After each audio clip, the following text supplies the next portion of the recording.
Attention! This makes absolutely no sense. Ladies and gentlemen, this is Zander's Facts. Oh, what is up, everybody? Welcome into the latest edition of the Zander's Facts podcast. I am, of course, the aforementioned Zander. It is Wednesday, August 30th, 2023, episode 116 of the podcast this week, y'all. It's a big podcast. This is one of my favorite podcasts that we do every year. It's the third year now, that I have the honor of presenting the Zander's Facts College Football Season Preview podcast. There may be a hurricane in Florida right now. It may feel humid as you know what outside, but it is football season because it is the end of August, and every single year, that means it is football season. So we've got the whole preview, everything you need to know about the college football season, the top teams, of course I made my picks for who's going to make the 4-team playoff, the national championship. There's also, of course, the conference realignment stuff. We kind of talk about that, but that's kind of off-season chatter. We're into the season now, so we want to talk about what's actually going on the field. So we get into all that with all the facts on this week's edition of the podcast. Before we get to all that, though, just wanted to remind you all that if you like the Zander's Facts podcast, if you think you're going to like all the facts on this week's edition, remember to follow this podcast, download this episode 116, rate and review the podcast as well, and then check us out on all the socials, Twitter, Facebook, Instagram, Threads, TikTok, all those at Zander's Facts. That is Zander with the Z. And most importantly, remember to tell all your friends around here. We like to call it Spread the Facts. Zander's Facts Podcast. Tell all your friends about the podcast, the newsletter, Zander's Weekend Facts. If you don't know, it's a recap of the week's top headlines that I write up. It comes out every Sunday morning. You can sign up for free in this episode's description. And also check out the Zander's Facts link tree because it has all the Zander's Facts links that you need for the podcast, the newsletter, the socials, all that stuff. You can find it on the Zander's Facts link tree, which is also linked in this episode's description. And also, you should check out any of our past episodes, because you might have missed some facts. There's 115 past episodes of facts. Like 2 weeks ago, we totally broke down the 4th indictment of former President Donnie Boy. If you want to go listen to that, that was 2 weeks ago. We had a flashback last week, episode 115, and a bunch, all of our other podcasts you can go listen to wherever you get your podcasts. So this week, we're not talking about Donnie Boy or politics or any of that stuff. We're just talking about football. Big game alert! Y'all, it's a great time of the year because everybody's undefeated. Well, actually, some teams have already played and they lost.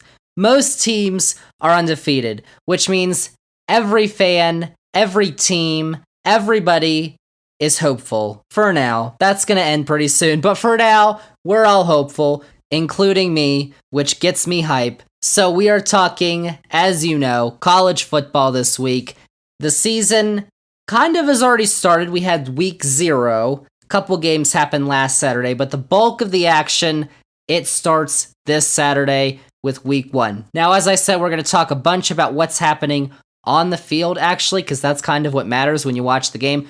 But we'll also have to talk about the big off-season drama show, conference realignment. It's inevitable, apparently. It's ongoing as we speak right now on Tuesday night, Tuesday, August 29th.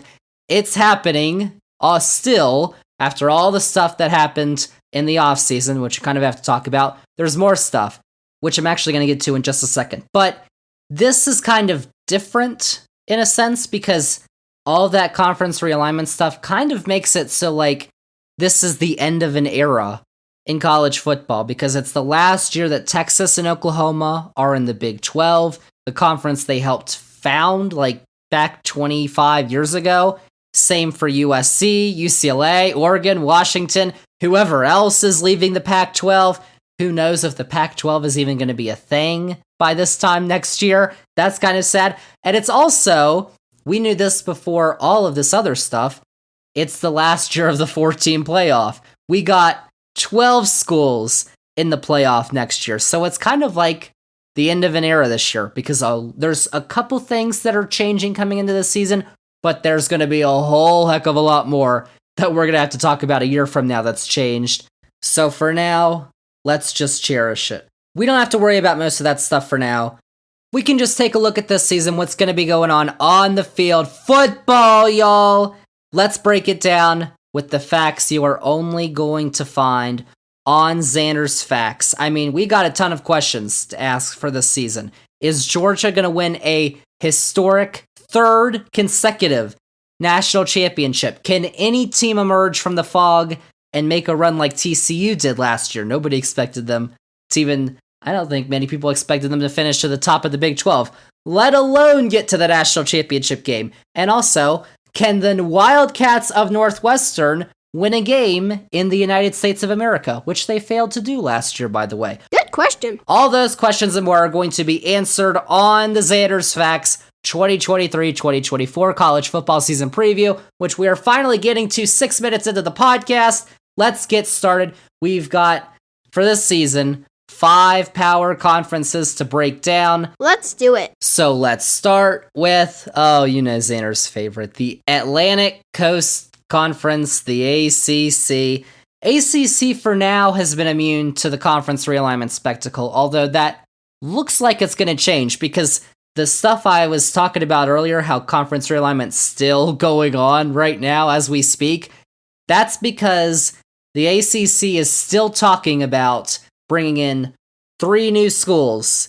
And we're not talking about teams that are exactly on the Atlantic coast either. We're talking about Stanford and California from the Pac-12. Yes, the Pacific, not the Atlantic. And also SMU from the American Athletic Conference. They're all requesting that the ACC bring them in. We've even got Condoleezza Rice, who is basically preaching the praises of the Cardinal, apparently. I mean, these schools want to get in so bad that apparently SMU is willing to not take any media rights money until, for like 7 years, they won't get any media rights money from the ACC. So they went in pretty badly. They just want to play at a higher level, I guess, than the American Athletic Conference, the AAC. And then you've got Stanford and Cal, who apparently are not going to, if they get admitted in, and by the time you listen to this podcast, the ACC might have already voted to admit them, because apparently, according to the reports at least, as of Tuesday night, it's continuing to gain momentum that that's likely going to happen. So those 2 schools, Stanford and Cal, of course, 8 schools have already left the Pac-12. They're leaving next year. Stanford and Cal, along with Oregon State and Washington State, are kind of just there now. So they kind of need a place to go, even if that is the ACC, where the westernmost school right now is, I guess, Notre Dame or Louisville, or, one of those 2. Like, I mean, I guess USC and UCLA are going to the Big Ten, but, I mean, still, I don't like it, but at this point, I mean, I don't know, whatever. Forget all that, though. That's not happening this year. We've got to talk about the current ACC, which is also going to look a bit different this year, not because of the teams, but because of how they're situated, basically. Because we had the Atlantic and the Coastal divisions we all love so much, Coastal Chaos. Those are gone.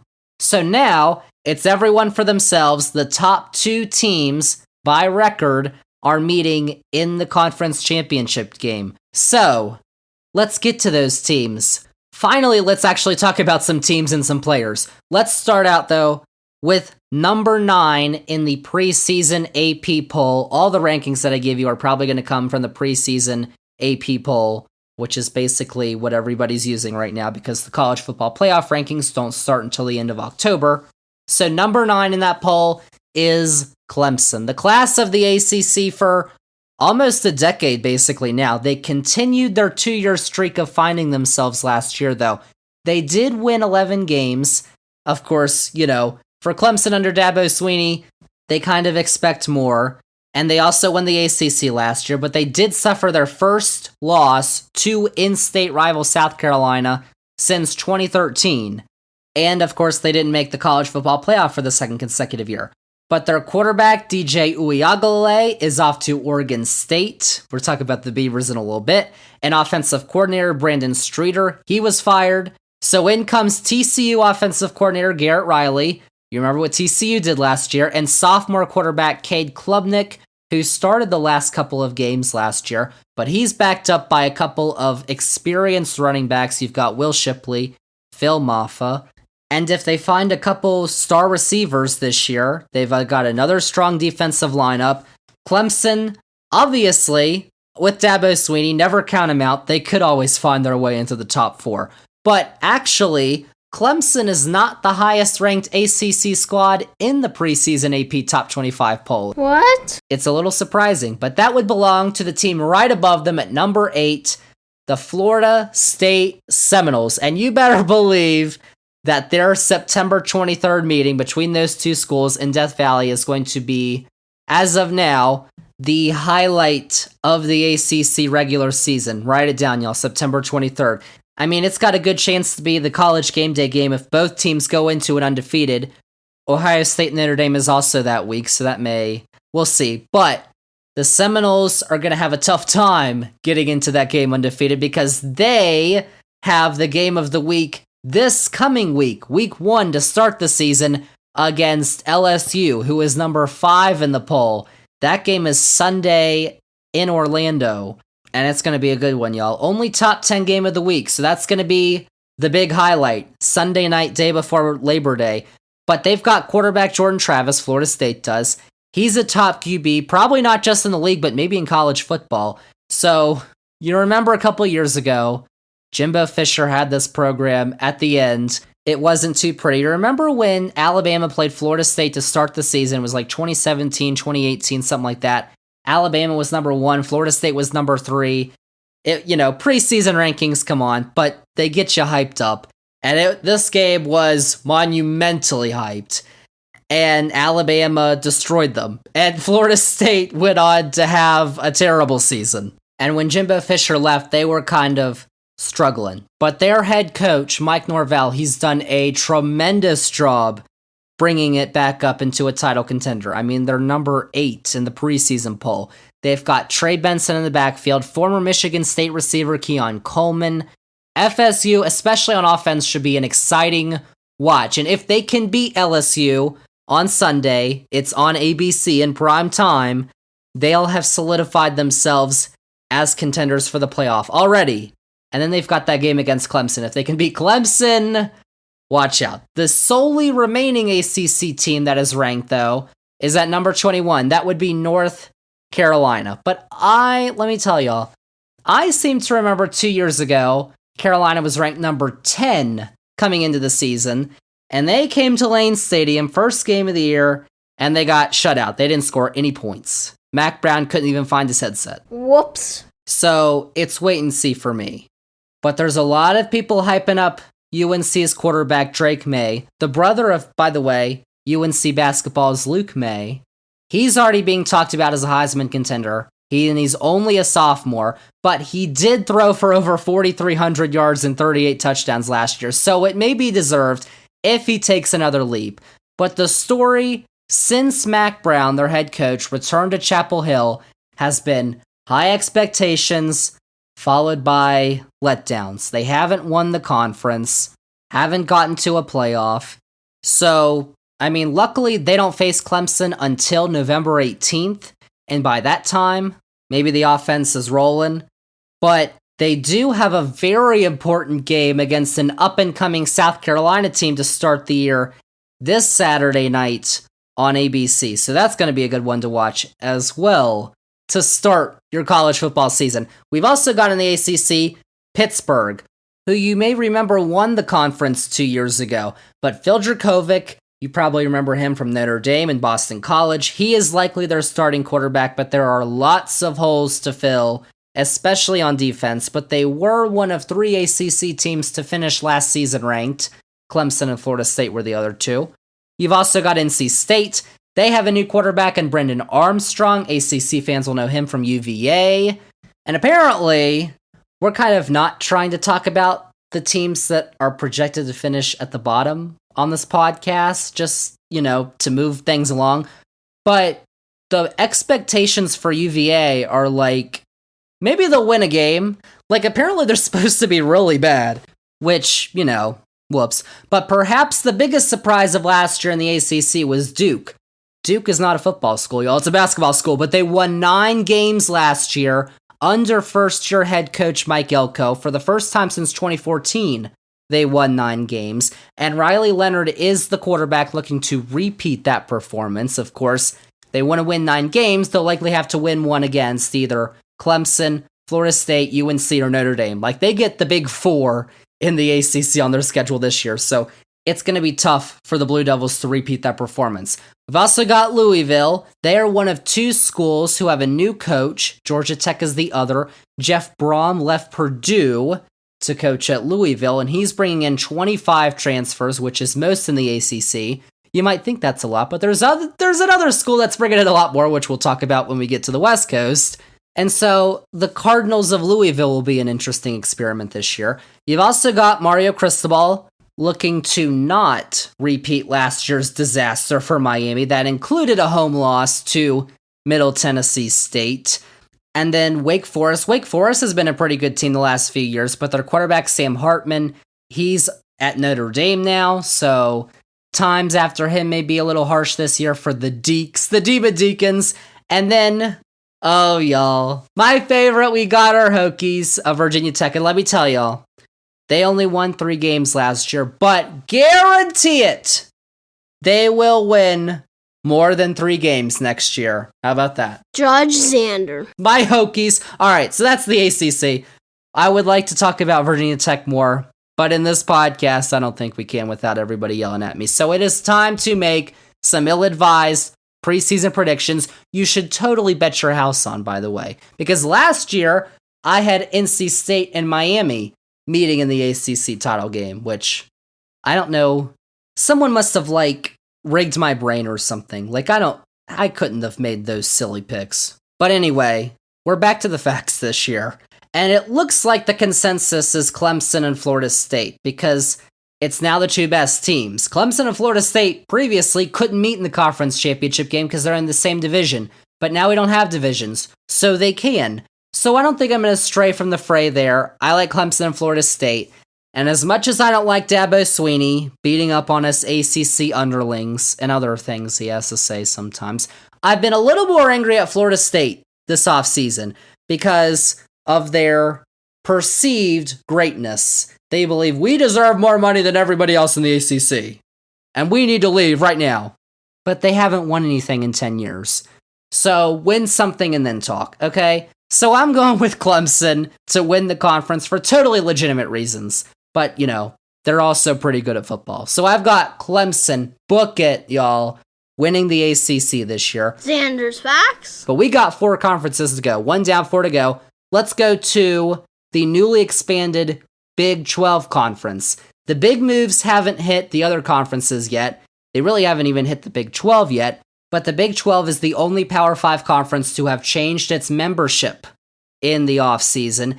That includes independent BYU, along with 3 teams from the American Athletic Conference, Cincinnati, Houston, and UCF. Because you remember, Texas and Oklahoma, this is their last year. And Pac-12 homies, Arizona, Arizona State, Colorado, and Utah are coming in to replace them next year. So the Big 12 was at 10 teams previously. This year it's at 14. Texas and Oklahoma leave. It was going to drop to 12, but because we get 4 new schools, next year it's going to be 16. But they're not changing their name, y'all. It'll still going to be the Big 12. Let's find out, though, if the changes that we've got this season are going to make a difference at the top of the league. So, let's start with number 11 in the AP poll. Now, the Big 12 has more preseason poll teams in the ACC, 4-3. Of course, the ACC has 2 above the first one, which is number 11.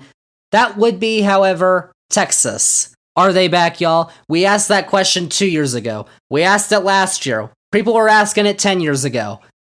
Are they back? Let's ask it again. The answer, well, maybe, I guess.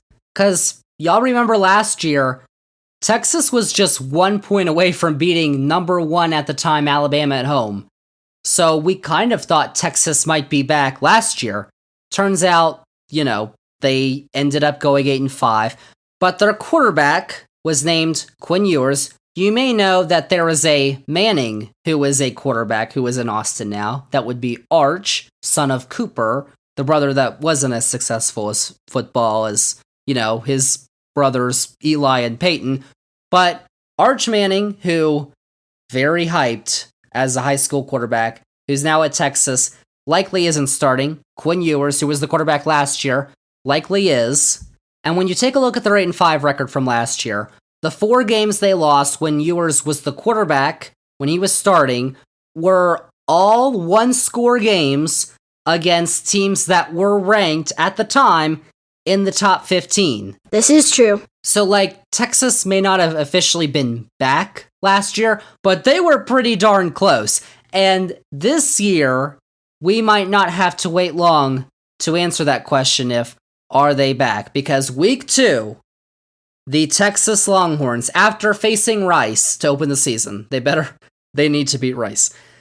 Week 2, they head down to Tuscaloosa for a rematch with Alabama in prime time on ESPN. Y'all, that is going to be a massive game. If Texas can get back to their championship contending heights anytime soon, it feels like this would be the year if they can beat Nick Saban and Alabama. That is, of course, very hard to do wherever you're playing.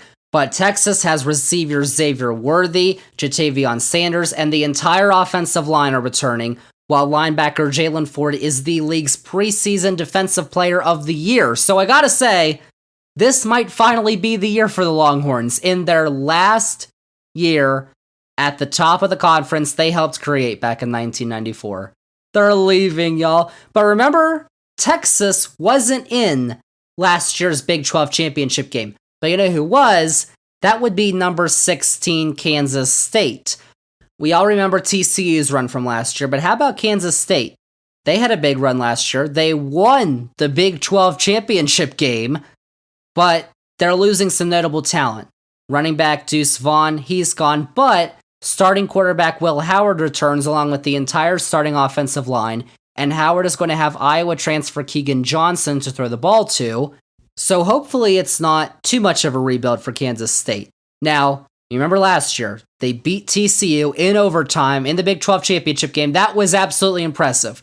But if they could make it back to Arlington in December this year, that would be probably an even bigger step for the program. But you remember, their head coach, Chris Kleiman, he won 4 FCS national championships at North Dakota State, so the man knows how to win. So I would say Kansas State's in pretty good hands right now.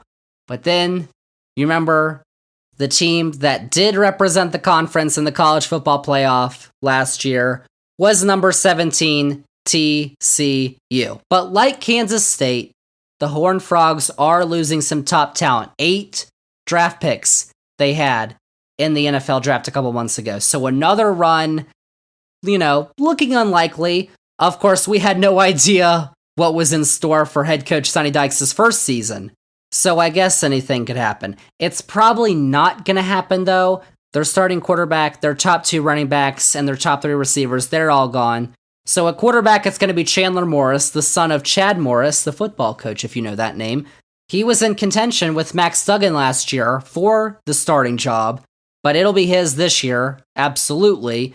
So never say never, I guess. But I wouldn't expect to follow up here in Fort Worth. But they do have that October 21st matchup against Kansas State. That is one to circle right now because it may end up being an easy one for the Wildcats of Kansas State, depending on how things go. Well, I mean, it's mid-October. We've got over a month and a half. We'll get there. But now to a team that is hoping to follow up on last year's TCU success, a team that would like to become the next TCU, is number 20 Oklahoma.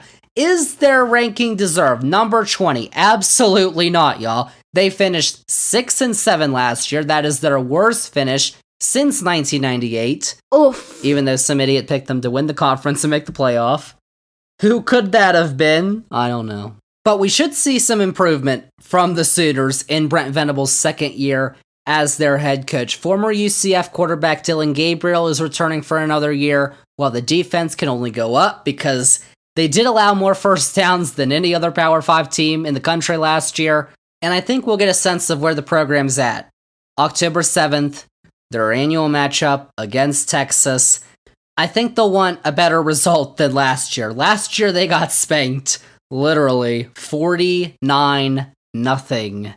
I don't think it'll be that bad this year. I'll just say that. If Texas is favored by 49 points, bet on Oklahoma. But outside of the preseason rankings in the Big 12, we go to Texas Tech. Joey McGuire is entering his second season as coach. They had an 8-5 debut that was capped off by a win over Ole Miss in the Texas Bowl.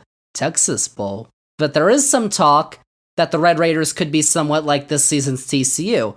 We'll see if those predictions pan out. I don't know. Nobody could have seen that, though. We make these predictions and I give you all these facts, and they're good facts to know, obviously. You should be listening to this podcast. But there's always something that happens that nobody could have thought of. Nobody could have saw that coming. It was TCU last year. Maybe it's Texas Tech this year. Maybe it's, whoever. Which is why we love doing our picks, which we're going to do it a little bit here on this podcast. But we've also got, in the Big 12, the Baylor Bears, who are kind of in a make-it-or-break-it year for their fourth-year head coach, Dave Aranda, because they won the conference 2 years ago. You may remember that. But they finished 6-7 last year.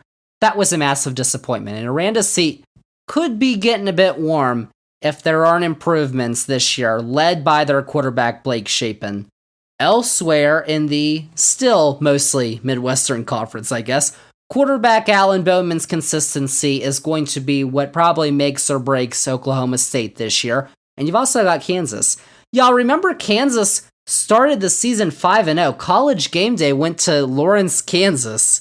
But the injury to quarterback Jason Daniels totally derailed their season. He's back, though. Could the Jayhawks, with an improved defense, win more than 6 games? I mean, you gotta root for Kansas in football because, they've been so bad for so long. You've also got the conference newbies, though. BYU, Cincinnati, Houston, and UCF. Breaking down those 4. Starting with BYU, they had 8 wins last year, along with former USC quarterback Keaton Slovis coming in. But they do play Alabama, which is, a tough game. Cincinnati, though, you may remember they went to the college football playoff 2 years ago, but their coach, Luke Fickell, has moved on to Wisconsin, so former Louisville coach Scott Satterfield is the conference's sole new head coach this season. And I'll say that UCF probably finishes the best out of the new 4 with their dual threat quarterback John Rice Plumlee. And you've also got Houston. Dana Holgorsen is their coach. I would say they'll probably struggle to make it to a bowl game this year. So, that's the Big 12. To the picks for the Big 12 conference, the consensus seems to be Texas. And you know what? They got tough games. They've got to go to Tuscaloosa to play Alabama. But I do think that they're going to finish their final year in the Big 12 on top. It may seem crazy, but this would just be the 4th Big 12 title for the Longhorns since the conference's inception in 1996. Oklahoma, their, big rival, has had 14 conference championships in that span. It's a fact. But I think that Texas is going to take down second place Kansas State, who won't be able to win their second straight conference title. Oh, y'all, we love the bigs. The Big 12. Now it's time for the Big 10. Pretty soon, y'all. The Big 10 is going to be shining sea to shining sea next year. Not this year, though. The Big 10 remains at 14 teams, but there will be 4 Pacific Coast institutions that are ready to make the jump to play in the B1G next year. But for now, let's take a look at the current state of the Big 10, starting off with number 2 in the poll. That would be Michigan. Now, the Wolverines are going to be without their head coach, Jim Harbaugh, for the first 3 games of the season after he was accused of some recruiting infractions, which I'm not going to get into on this podcast, but look him up and you'll kind of be like, really? He got 3 games for that? It's kind of silly. But considering those games are against East Carolina, UNLV, and Bowling Green, I think Michigan will be okay. Plus, the team that represented the Big 10 in the past 2 college football playoffs has their starting quarterback back. J.J. McCarthy, along with top running backs Blake Corum and Donovan Edwards. Those are two of the best backs in the country. Corum had over 1,400 rushing yards last year. Edwards was just 9 yards short of 1,000. That's a lot of numbers. And listen, their 45-23 thumping of Ohio State last year was the first time that Michigan won in Columbus since 2000. And it also showed that the school to the north has kind of become the big dogs of the Big Ten, at least this year. Michigan's had some really good teams since their last national championship in 1997. They've had some really good matchups with Ohio State in that time. But they've got Ohio State at home this year. Even if they fall on the road to Penn State on November 11th, totally possible, that might mean that they would have to beat Ohio State to maybe get to the Big Ten championship. But the Wolverines, that could give them the boost needed to get back to the mountaintop. Not just the Big Ten, but, the big one, the national mountaintop. But speaking of Michigan, you always got to talk about Ohio State. We don't have to go very far down the rankings to find Ohio State because they're just one spot down at number 3. Now, Ryan Day, the head coach of Ohio State, he has not lost more than 2 games in each of his 4 seasons at the helm of the Buckeyes. He's done a great job, but he has lost to Michigan twice in a row. First time that's happened for Ohio State since 1999 and 2000. And if he becomes the first Ohio State coach to lose 3 straight since a man named John Cooper, if you can remember that far back in the last century, his seat, even if he only loses 1 or 2 games, if they lose to Michigan again, Ohio State fans, they have very high expectations for themselves. They could be like, well, this Ryan Day guy can't beat Michigan. We might need to get another guy. But also, remember, sane Ohio State fans, that the Buckeyes were a field goal away from beating Georgia and making it to the national championship game last year. The one thing is, they don't have a starting quarterback at the moment. CJ Stroud is off to the Houston Texans, and either Kyle McCord or Devin Brown is going to be the starting quarterback. Of course, whoever it is going to be surrounded by exceptional talent. In the backfield, you've got Milan Williams and Travion Henderson, along with receivers like Marvin Harrison Jr. So if either McCord or Brown turns out to be the real deal, then it'll be another year of playoff expectations for the Buckeyes. Remember, their September 23rd primetime game at Notre Dame on NBC is going to be the test to see if they are the real deal this year. Even if that's not a conference game, it's Notre Dame in South Bend.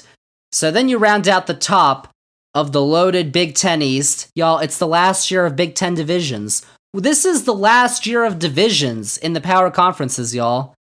It's sad. But number 7 is Penn State. Penn State had a disappointing 2021, but they shot back up last year to 11 wins. But they still haven't made the college football playoff. Now, quarterback Sean Clifford is off to greener pastures, leaving former 5-star recruit Drew Aller as their new starter. But the Nittany Lions are still one of the most talented teams in the country. Running back Nicholas Singleton and Kent State transfer wide receiver Dante Cephas. They're the highlights on offense, but, they're also in a division where you have to play Michigan and Ohio State every year. Now, that's going to change next year, but for now, that's the status quo. So it's always tough unless you're at the very top. But, just a couple bounces in a couple games can make a massive difference in a season. They've got a November 11th home game against Michigan. That's probably one where if Penn State can, if they have the talent, the cohesion, the chemistry, they can stake their claim as Big Ten title contenders if they can beat Michigan in that game. But now you move over to the West, the West Division, which pretty soon, by the way, is going to be about the midpoint of the conference. But moving over to the West Division, you'll find football that's not, frankly, as appealing, to be honest. But there's also number 19, Wisconsin. The Badgers are one of 4 schools with a new head coach in the conference, bringing in Luke Fickell from Cincinnati, where, as I said, he took the Bearcats to the college football playoff, the only group of 5 school at the time to have done that. That's likely going to change because next year, I think it's not, they're still talking about it because the Pac-12 might be gone. Most likely not going to be a power conference anymore starting next year. There is going to be, as of now, 6 automatic bids for the 6 highest ranked conference champions, which, and even if that's down to 5, that would mean you would think a non-power conference team makes it to the college football playoff. So Cincinnati can bask in that glory for another year or two. But Fickell does bring with him to Wisconsin an experienced quarterback and SMU transfer Tanner Mordecai, who is going to have receivers Skylar Bell and Shamir Dyke helping him out. So for the Badgers, the questions aren't as big on offense as they are on defense, which could possibly prove costly in their Ohio State matchup on October 28th. Although they are hosting that game, that is a plus, because they get to jump around. And then just squeaking into the poll, at number 25 is Iowa. Average points per game last year, 17.7. We're not talking about soccer, y'all, that'd be amazing. Football, American football, that's a little rough. It actually wasn't the worst in the Big Ten, though. Northwestern and Rutgers were worse last year. But they're not a fun team to watch. The saving grace is the defense, which allowed the second fewest points in FBS last year. Only Illinois was better at defense last year. These are facts. But holy cow, if Iowa wants a shot at winning the division, the offense needs to be better. But they have a chance because Michigan transfer quarterback Cade McNamara, who led the Wolverines to their first college football playoff appearance 2 years ago, he gives them that chance. And their October 14th road test against Wisconsin, if you're a Big Ten West fan, circle that date. That could be the division decider right there. So then you move down the conference, and you've got Maryland, who is not going to be an easy game for anybody. Their quarterback, Talia Tagovailoa. Yes, I say this every year. He is the brother of Tua. He's back. The Terrapins have reinforced their offensive and defensive lines in the transfer portal. They've got home games against Penn State and Michigan. That Michigan game is the week before Michigan plays Ohio State. Trap game, maybe. Those could be sneaky for those visiting teams. And you've also got Illinois. They're kind of in a similar position, too, because you remember they only lost to Michigan by just 2 points last year. But now the Illini have to replace quarterback Tommy DeVito and several other offensive starters. But in the last 2 years, their head coach, Brett Bielema, has done a pretty good job rebuilding the program. So we'll see what happens with Illinois this year. And then you remember Michigan State. 2 years ago, Michigan State was at the top of the Big Ten. They won 11 games. They were competing at the top of the conference. Y'all, if you're a Spartans fan, those were the days. Because now, their head coach, Mel Tucker, he signed a massive 10-year, $95 million extension after that year. And then last year, they proceeded to go 5-7. They, listen, if that happens again, Mel Tucker, he may be shown the door, but if he is, it'll be with the sack of cash, let me tell you. But if they cannot progress under their new quarterback, Noah Kim, changes could be coming to East Lansing. I mean, listen, they're in the Big Ten. They got that money. But to pay out Mel Tucker, that would be a lot of money. Now, Nebraska has a new coach this year, Matt Rule, who y'all remember was at Baylor. Then he was with the Panthers in the NFL. He got fired, so he's back at the college game. Now, he's going to have the tough task of not letting Nebraska lose more games than they win for the 7th straight year. Poor Cornhuskers, that's all they have there. And Minnesota's 9-win season last year doesn't look likely without their starting quarterback and running back. So, I mean, listen, you were probably asking at the beginning of the podcast, why did he mention Northwestern? Because I have to point out that Northwestern has not won a game in the United States since October 16th, 2021. They beat Nebraska last year, but that was in Ireland. That was not in the United States. So, and listen, Northwestern, they have plenty of off-the-field issues to deal with as well, because they fired Coach Pat Fitzgerald back in July amid allegations of hazing in the program. So, we probably shouldn't be talking about Northwestern on this podcast. They're not going to be one to watch out for. But for my pick to win the Big Ten, I think it looks likely that it's going to come down to the final weekend between Michigan and Ohio State, as it often does in that conference. And right now, I think Michigan just has the advantage, not just on the field, but as a program overall. Make no mistake about it. I mean, Ohio State, if their only loss is in Ann Arbor, they're probably still making the college football playoff, and it's likely that their only loss could be in Michigan. They have a good chance to win that game, too. Like, Ohio State's no slouch. They're still one of the best teams in the country, but Michigan they kind of have that it factor. I think they just have a little bit more than Ohio State right now. So I like the Wolverines to take the conference for the third year in a row, beating West Division champs Wisconsin in the Big Ten championship. If you say so. Now, y'all, we gotta break out the tissues because we might only be doing previews of 4 major conferences next year because it looks like it's hasta luego to the Pac-12 at this point. You know, the Pac-12's origins date all the way back to the formation of the Pacific Coast Conference back in 1915, 108 years ago.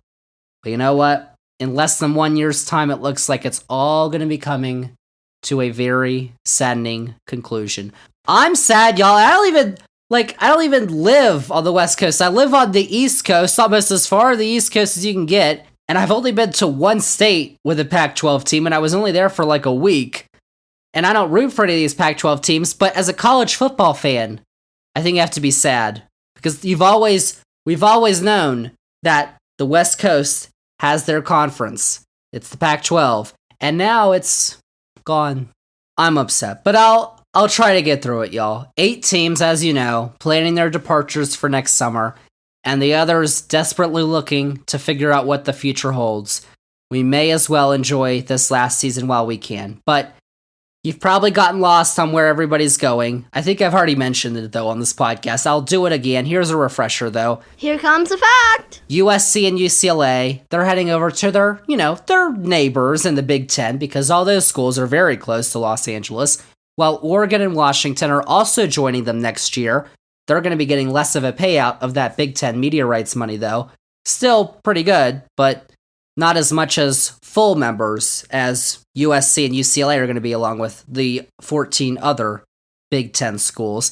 And then Oregon and Washington's departures prompted Arizona State, and Utah to bolt for the Big 12, which Colorado had done a few days earlier. Colorado, if you don't remember, had been in the Big 12 until 2010, 2011, around then, when they went to the Pac-10 at the time. That became the Pac-12. Now they're going back to the Big 12. And then, of course, there's Stanford and Cal, who are eyeing the ACC. And actually, if the ACC thing doesn't work out somehow, some way, the Big 12 might be an option. That's the reports lately, so who knows. And then you've also got Oregon State and Washington State. Where are they going to end up? Well, right now it looks like their best options are joining with the American Conference or the Mountain West. Which, so there's all that. Let's go back to the football, though. Let's start with number 6, USC. Now, you may remember their quarterback from last year, Caleb Williams, won the Heisman Trophy. He followed head coach Lincoln Riley from Oklahoma to USC, and he's back this year to defend his crown while also pulling the Trojans across the finish line with him.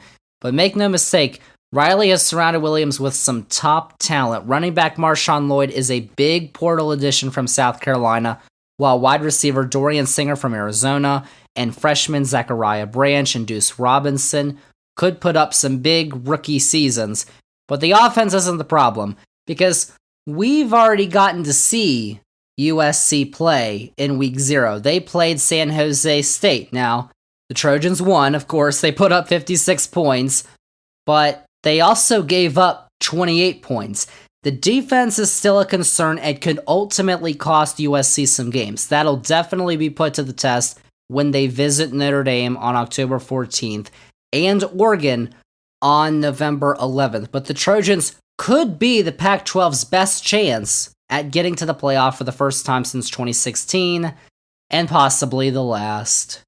Sigh. But to get there, the Trojans are going to have to get past number 10, Washington. Now, quarterback Michael Penix Jr. is just the second in a class of incredibly talented Pac-12 quarterbacks, and he's in a similar position to the similarly skilled Caleb Williams. Can the defense get his act together? I've got a little more hope, I think, for the Huskies defense. They've consistently put out NFL talent in the past few years. And last year, the Huskies went 11-2 in Kalen DeBoer's first year as their head coach, including capping the season with a victory over Texas in the Alamo Bowl. Alamo Bowl, that's Texas's home turf. The road test against USC on November 4th could be the conference's game of the year, though.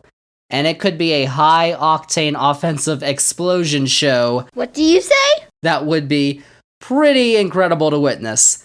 November 4th, write that down if you're a Pac-12 fan. But the third of 5 Pac-12 teams that are ranked is number 14 Utah, whose quarterback Cam Rising was a major reason why the Utes won the conference last year and went to the Rose Bowl for the second straight season. Ultimately, they did lose both of those Rose Bowl games, but head coach Kyle Whittingham is looking to go beyond just winning the conference for a third straight year. It's why the conference, I think, has at least 3 legitimate college football playoff contenders, because Rising did suffer a torn ACL in that Rose Bowl loss to Penn State. Utah would certainly like to have him for their season opener this Thursday, day after this podcast comes out, at home against Florida. But even if Rising isn't 100% to start the season, his presence could be the decider in conference matchups against Oregon State, USC, and Washington, all of which are on the road. That's kind of a tough conference schedule. We'll talk about the Beavers of Oregon State in a bit, because you're like, Oregon State? Watch out. We'll talk about them in just a second, though. But what about the Ducks of number 15, Oregon? Oregon always seems like they're just 1 or 2 pieces away from finally breaking through out west, and this season may be no different. Now, quarterback Bo Nix is returning. I looked this up, by the way. He's the same age as Jaguars quarterback Trevor Lawrence, who's entering his 3rd season in the NFL, by the way. But he did a great job in his first season with the Ducks last year. They had a direct path to the playoff if they hadn't had 1-score losses to Washington and Oregon State last year. But he's surrounded by talented running back Bucky Irving, and I don't know if this means much, but they did just add an Olympic sprinter, Micah Williams, to their roster, which could be pretty intriguing. You never know. But it might be up to whether a reworked defense can keep Oregon in games. That's, kind of a trend for these Pac-12 teams. But they'll get a good test in week 2 when they're on the road against Texas Tech. That'll be a good game. Then we can talk about number 18, Oregon State. The Beavers, their realignment hopes, it's not looking too good. But they are going to be one of the conference's top teams this year, led by former Clemson quarterback DJ Uiagalelei, who's obviously looking to prove Dabo wrong. But Uiagalelei hasn't proved, I think, what the 4 quarterbacks above him have, especially the Pac-12. But you've got to think that the potential is still there. He was still a top recruit coming out of high school, went to Clemson. He's got one of the conference's best offensive lines in front of him, and behind him he's got Pac-12 Offensive Freshman of the Year last season, running back Damian Martinez. The conference has multiple CFP contenders, as I said, but it may be hard for those teams and others to just get over Oregon State, who have the talent to beat just about anybody. They're a dark horse this year, and one that I think a lot of people are going to try and root for to make some noise, obviously, because of all the off-the-field realignment stuff. That's kind of not putting Oregon State in the best position. But a team that is well situated for the future would be UCLA. Now, head coach Chip Kelly has made some progress in his last few years at UCLA. That may take a bit of a pause this year, especially in a conference that is this top-heavy, because quarterback Dorian Thompson-Robinson, he's out of Westwood or Pasadena, I don't know, whatever they stake their claim. The campus is in Westwood. The stadium is in Pasadena. They're not really close in the LA Metro, I don't know, whatever. What are you talking about? Ethan Garbers does take the reins at quarterback, and he'll have time to get comfortable. They've got an early season schedule that features the likes of Coastal Carolina and North Carolina Central. I don't know why UCLA just wants to beat up on the Carolinas, lower teams, we'll just say that. But in Pac-12 play, it'll be tough for the Bruins. Even without the likes of Washington and Oregon, they've got September 23rd's visit to Utah. That's probably going to show us what UCLA has in store for their Pac-12 swan song. It's everybody's Pac-12 swan song this year. But both sides of the ball have new coordinators at Washington State. Yet another team that I don't think the top teams can overlook, and especially for Oregon's mid-October trip to Pullman. Washington State's schedule also sets up nicely for a year 2 bounce for their head coach Jake Dickert. Now Arizona, if you all remember, Arizona were at the bottom of not just Pac-12, Power 5. They won 1 game in 2021, but they won 5 games last year. And they could possibly increase their win total again with their quarterback, Jane DeLora. And then also in the state of Arizona, Arizona State, they self-imposed a bowl ban after recruiting violations took place while Herm Edwards was still coach. Herm, he got fired if you didn't know. He's back on ESPN now. Likely won't matter this year anyway, if you get my drift about the Sun Devils. Oh yes, and we can't talk about the Pac-12 without also mentioning the new sheriff in town in Boulder, Colorado. Colorado hired Deion Sanders, Coach Prime, to be the program's new head football coach, and there's lots of buzz. Of course, when Colorado visits TCU to start the season this Saturday, Big Noon Saturday on Fox, I think people are going to remember that Colorado only won 1 game last year. It'll take time because we talked about, was it Louisville, who we said are bringing in 25 transfers this year with their new coach, and that's a lot. Colorado are bringing in 60 new players this year. It's going to take time for them to gel during a football game. So, Colorado, their hype is there, the show, Coach Prime, but the results, that's probably going to take time, if they come. So, for my Pac-12 pick, I think that this conference was actually the hardest for me to pick this year because USC, they have the reigning Heisman Trophy winner and a great offense, but Washington, I think, has an equally solid quarterback in Michael Penix Jr. and another outstanding offensive unit, but Utah has won the conference the last 2 years, and they returned their star QB too. Both Oregon schools, too, I think, can make legitimate claims. And the divisions are a thing of the past, so it's the best 2 teams in the Pac-12, too. So ultimately, I think I'm going to put Washington in the Pac-12 championship game, and I think they'll face Utah, not USC, and I've got Washington taking home the conference crown. But again, if it's any of those 5 teams, I wouldn't be surprised. Even Oregon State, but also Oregon, Utah, and USC. The Pac-12 is top-loaded. As loaded, I think, as it has been in a long time. And of course, it's the last season. Oh, Pac-12 conference. So sad. But let's move on. Our final conference, another year, another defending national champion from the SEC, the Southeastern Conference. They've got 6 teams in the AP preseason top 25 poll, including 3 in the top 5. Y'all, it's the SEC. It just means more. That's what they say. It's also the end of era of sorts for the SEC this year, though, because Oklahoma and Texas are coming in next year. And, I mean, at least they're still kind of in the Southeast. I mean, USC and UCLA, when they first said they were going to go to the Big Ten, it was like, well, at least it's not called the Midwest Conference or anything. But they've had 14 teams in the Big Ten. I guess they're not going to change it. But the ACC, I'm not sure how you could say the ACC with Stanford and Cal, but I don't know. Either way, let's talk about this year. Because y'all remember, the SEC has the defending college football playoff national champion. Now, the last time that a school at the top division of college football won 3 straight national championships, it wasn't Alabama. World War II hadn't even started yet in Europe. The Golden Gophers of Minnesota, back when the champion was decided by the polls, certainly not contenders in today's era. They won 3 straight national championships from 1934 to 1936, or at least ones that they claim. In fact, 1936 was actually the first year of the AP poll deciding the national champion. Spitting the truth. So, when we talk about the number 1 team in the preseason AP poll, y'all know I'm talking about Georgia.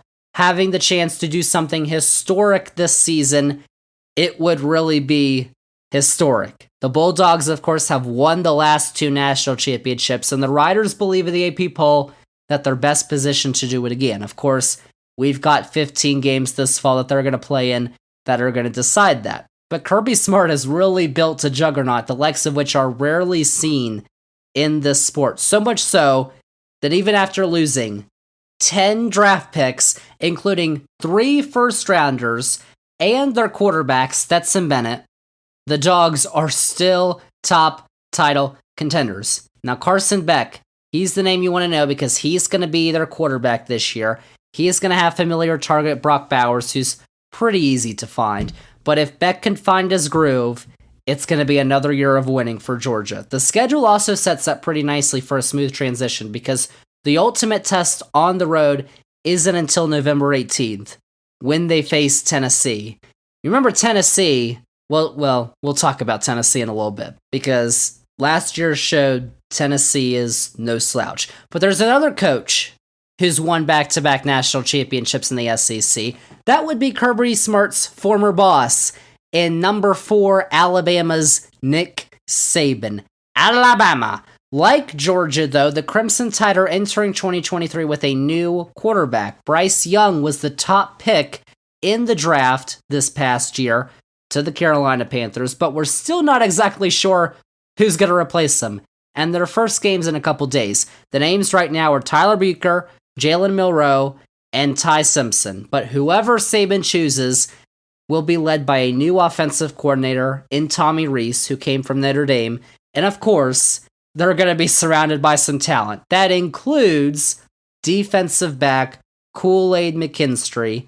Quite a notable name, I would say. And so all Nick Saban needs to do is he needs some rat poison, as he likes to say. But the rat poison that you put out there this week was yummy.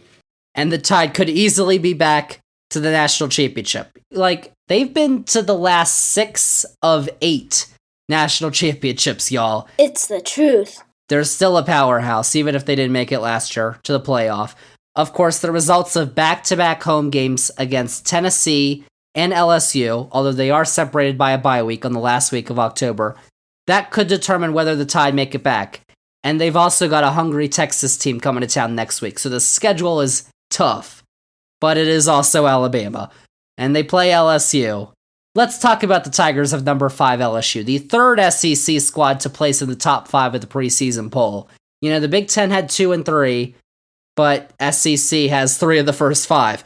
They have undoubtedly the toughest non-conference game to start the year. I mean, Alabama has Texas, but if you are going by the preseason rankings, and I know we're going to look at that at the end of the season and be like, seriously, the preseason rankings?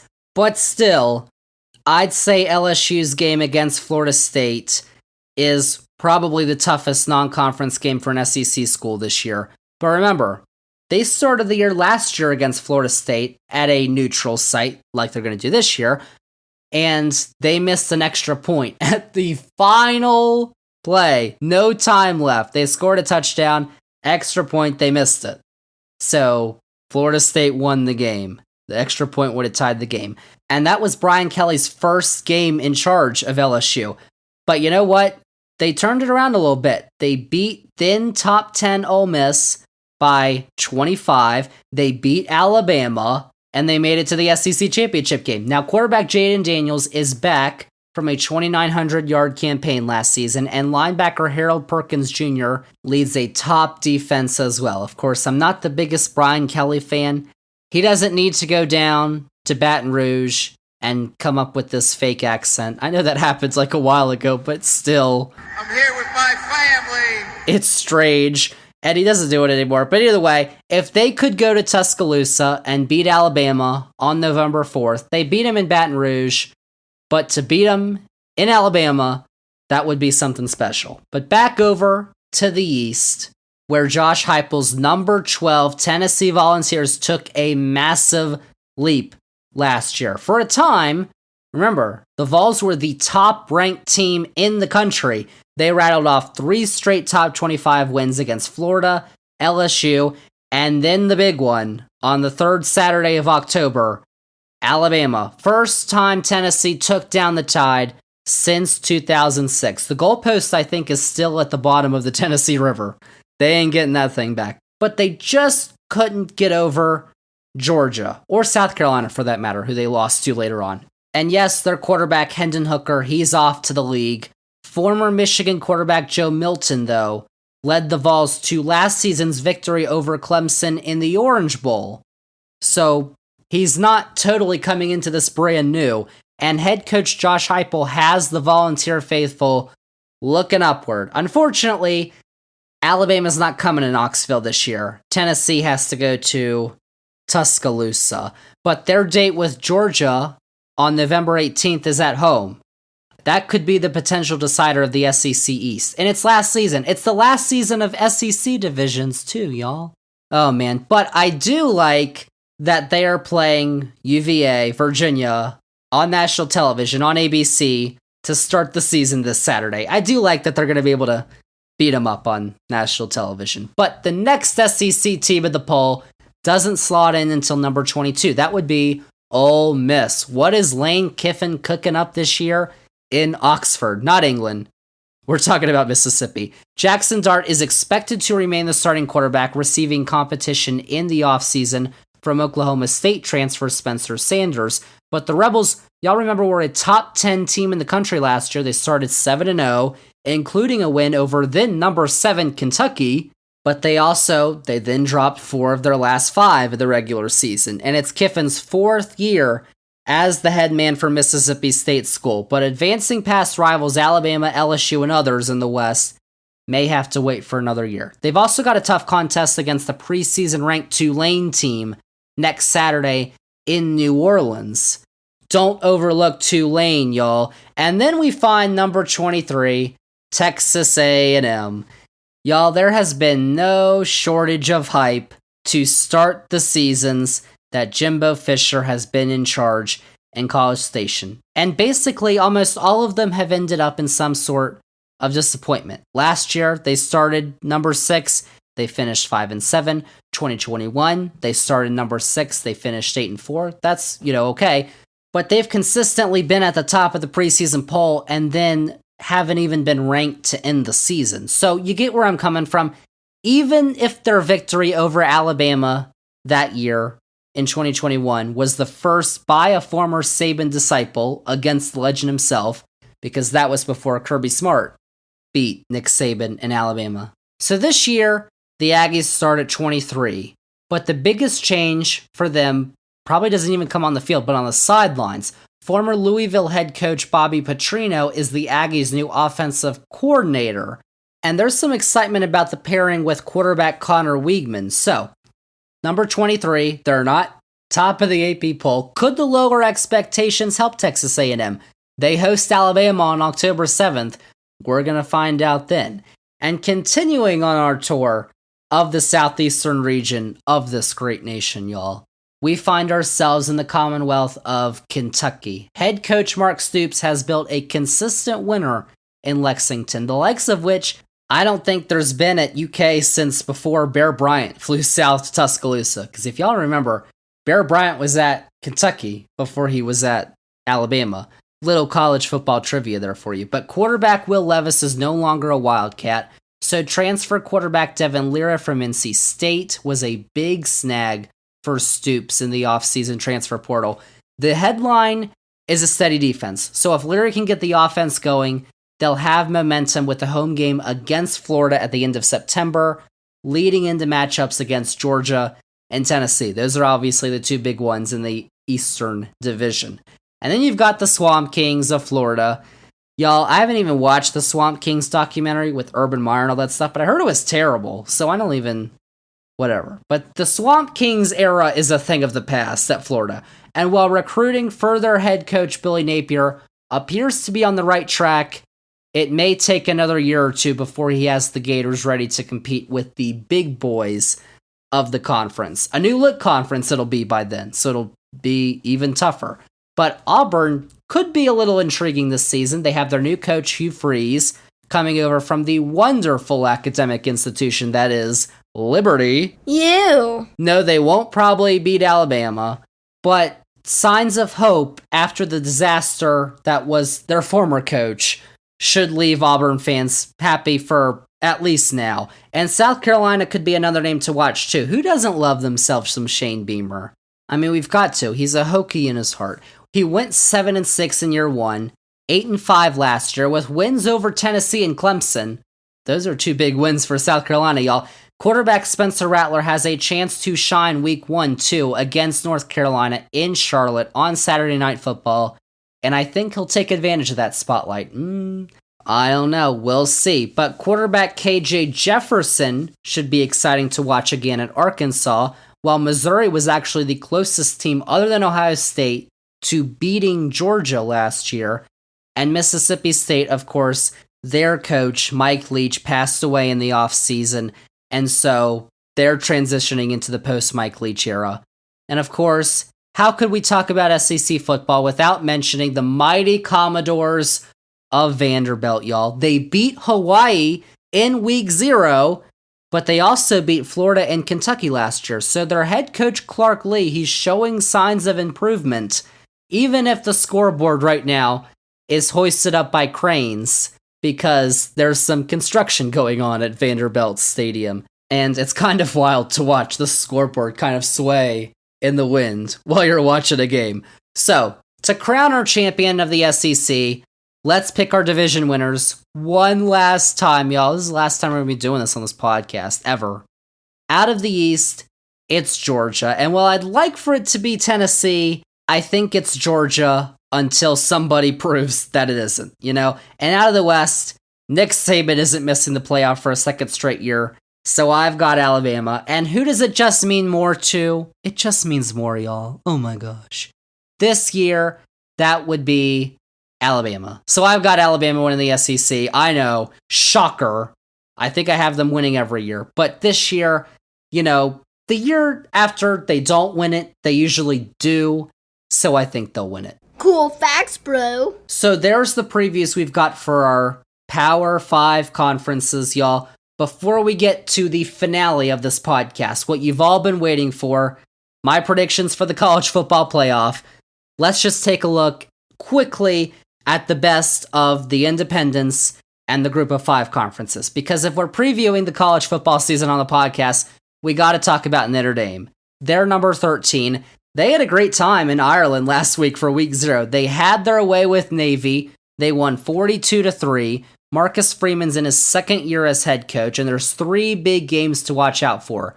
Number 3, Ohio State at home on September 23rd.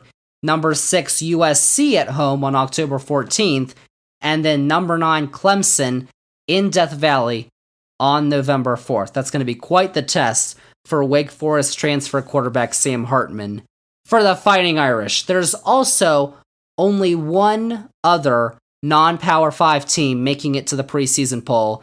I mean, Notre Dame is kind of like, you know, they're kind of in the ACC. Technically, they're not in football, but they play 5 ACC teams here, but they're, you know, they're up there with the Power 5. So really, the only group of 5 team that made it to the preseason poll is number 24, Tulane. Y'all remember I talked about the Green Wave. They won the American last year. They took down UCF in their swan song season in the American, and they beat USC in the Cotton Bowl by a single point. And their home game against Ole Miss next Saturday, 3:30 Eastern on ESPN2, I think is worthy of a better channel placement than ESPN2. That should be a good game in New Orleans. And Tulane, I think, likely has their way in the American this year with the likes of Cincinnati and UCF gone to the Big 12. Also, you know, conference realignments hit the American Athletic Conference too. If you haven't heard the latest happenings, Cincinnati, Houston, and UCF, they obviously all went off to the Big 12, and the American replaced them with Charlotte, Florida Atlantic, North Texas, UAB, Rice, and UTSA. The Roadrunners, I think, of UTSA should be a solid game, though, because they've won at least 11 games in each of their last 2 seasons. But that's my little American spiel there for you. The most patriotic conference, by the way, besides the Patriot League, which I think is not for football, but either way. America. And now, y'all, the moment we've all been waiting for. We got through an hour plus of conference college football previews to get to what we've all really been wanting this whole time. Zander's college football playoff predictions. Now, I have to be transparent with you. I have to remind you of last year's glorious predictions. I had Alabama, that was, come on, Alabama, of course. Georgia, that's good. Ohio State, and Oklahoma. Oklahoma, oh gosh, I don't know why. But I had 2, which is 50%, so that's okay. But now let's get to this season, the last of the 4-team playoff era. Listen, before I make my picks, if y'all remember, 2014-2015 season, we were so excited to get rid of the BCS, the computers, that national championship game, and replace it with this 4-team playoff. We had, there were a couple of great games that first year, record ratings. It was like the highest ratings in the history of cable television, those games were when they were on ESPN, and a reinvigoration of the college football postseason. But I think it's pretty clear that 4 teams is better than the past. Before the BCS, we didn't even have a national championship game, y'all. But 12 teams makes sense for the future.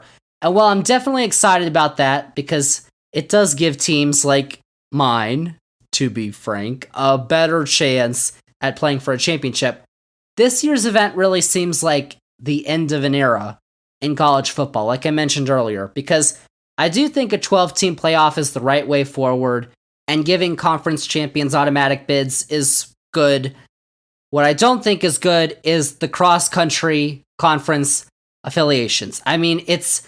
Listen, y'all, I've mentioned this before on this podcast, but it is a blatant money grab that actively hinders the student athlete, who still, I will note, doesn't receive any of the benefits from the revenue that these schools are getting from media partners. You could say, oh, they're getting a scholarship and world-class treatment, and all that's true, but, they're the ones on the field, on the court, whenever sport, in college sports, they're the ones out there who, without them, ESPN and CBS and Fox and NBC wouldn't be paying the big bucks to these conferences and schools. And the NCAA keeps saying that we need to protect amateurism, and so these student athletes can't get paid. Well, they said the same thing about NIL, and now NIL, which has turned out to be a great thing, I think, for a lot of players. The NCAA relented on that, and ultimately, I think at some point, they're going to have to relent on actually giving players a cut, because they, as I just mentioned, that's the only argument that there should be. They're the ones out there actually on the TV. Why are they not getting some of that money? That does not make any sense to me. But, combine that with the fact that now we're getting USC and UCLA in the Big Ten, Stanford and Cal possibly in the ACC, and not just for football and basketball, where, that would probably be fine with travel and stuff, but with volleyball and lacrosse and soccer and swimming and golf and softball and baseball and all these other sports, the non-revenue sports, which are still important and we still all watch and we still love them, but they're really getting tossed aside for football. The student athletes are getting tossed aside because, we're going to make the volleyball team on a random Tuesday fly from Los Angeles to Piscataway, New Jersey, and then they're going to have to fly back, and don't miss any of your classwork too. At this point, it's kind of getting ridiculous. And it shows that the way forward right now is a danger, not just to college football, but to college sports. Because the reason why we actually like to watch college football every Saturday, listen, if we wanted to watch the best of the best, we'd watch the NFL. College football is where the players go before they get to the NFL. Why we watch college football is because the passion and the pageantry. It's college, after all. We're rooting for our school, whatever relationship we may have to it. Watching the regional rivalries that have blossomed over the last century. It's cool to watch Alabama play Tennessee when it wouldn't make any other sense for those schools to have a massive rivalry other than the fact that they've been playing on the third Saturday in October for forever, and they've built that relationship. And both teams now circle that date on the calendar every year because it's a big one. Like, that should be the focus. But instead, it's all green. Like, no one is going to want to watch an NFL Junior League. And you could say that that's what college football has always been. You're probably right. But it wasn't as blatant as this. Like, I'm watching college football for the schools. And as I said, the bands and the fans and the passion and the rivalries. I'm not going to watch an NFL developmental league, if that's what it comes to. No, I don't think so. So, listen, that's my little diatribe. I just had to get that in there because I do think that, I love college football. Saturday's going to be awesome because I'm going to be watching it all day. But the direction that the sport and college sports as a whole are heading towards right now it's dangerous, not just for us as fans, but I think for college administrators who are ultimately going to be like, why is nobody watching our product anymore? Why doesn't anybody want to watch USC and Rutgers in the NFL Developmental League? So that's why I keep saying, cherish it while you can, because for now, we don't have, the way it's going, we don't have much left of what actually feels like college football. Are you done? That's my little diatribe. I'm done. Now let's get to my 4 teams. In the last edition of the College Football Playoff, 4-team edition. Of course, my SEC champion is in. Alabama, number 1. Number 2, my Big Ten champion, Michigan. And I think that the defending national champion Georgia Bulldogs will have tripped up at least once before a loss to Alabama in the SEC title game, to have 2 losses. So I don't think Georgia's going to get in. Mark that down. I've also got Ohio State, because I do think their only loss is going to be against Michigan.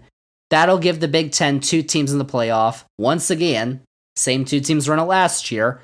And then for my final team, it was kind of a toss-up between my Big 12 champion, Texas, and my Pac-12 champion, Washington. But I ended up going with, drumroll please, Nope. the Huskies of Washington, because I do think Steve Sarkisian has the Longhorns on the right track, but I do think another year needs to pass by before they take that next leap into the playoff. And that'll, of course, have to happen in the SEC. But I do like Michael Penix Jr., and I think he'll be a top Heisman candidate for the Huskies, leading them to the playoff. Remember, last team to make the playoff in the Pac-12 in 2016 was Washington. Oregon is the only other Pac-12 school to get to the Final Four. Once again, bye-bye Pac-12. So in my semifinals, I've got Alabama taking down Washington, and then Michigan facing Ohio State in the other game. I'm not even sure if they'd let that happen. They may not want a rematch in the semifinal, but if it does, I think that Michigan would also win the rematch. So then, in my national championship game, Michigan and Alabama. I'm sorry, Nick Saban, I'm feeding you rat poison, but it will be great to be a Michigan Wolverine. Jim Harbaugh is going to lead Michigan to their first national championship since 1997 and their 19th claimed title in the great sport that we call, for now, college football. Zander's facts. Y'all, mark it down. Michigan national champions. There you have it, y'all. The ultimate fact-filled preview of this season's college football adventure. And we only needed 80 minutes to break it all down. How about that? But don't forget, y'all, remember that I am going to be posting my predictions to every college football game that includes a top 25 team throughout the season, just like I did last year, beginning with this weekend's affairs on the Zander's Facts Instagram and Facebook, too. I think it posts to both. So my gosh, there you go. Facebook for the boomers, Instagram for the zoomers. I got all demographics covered with my facts.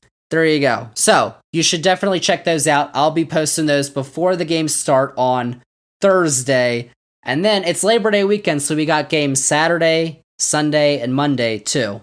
It'll be a good weekend of college football, and I thought I'd let you all know, just before we go, one rule change in college football. I was going to mention this at the beginning. I forgot to.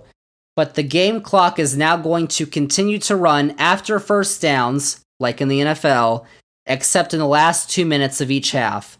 Rule change facts. Because you remember the clock stopped to reset the chains, is what they called it, when there was a first down, even if the player wasn't stopped out of bounds. Well, now the clock is going to keep rolling, except in the final 2 minutes of each half. So there you go. It's true. There you go. That's it, y'all. Those are all the facts I have. That is your Zander's Facts fact-filled preview of the 2023-2024 college football season.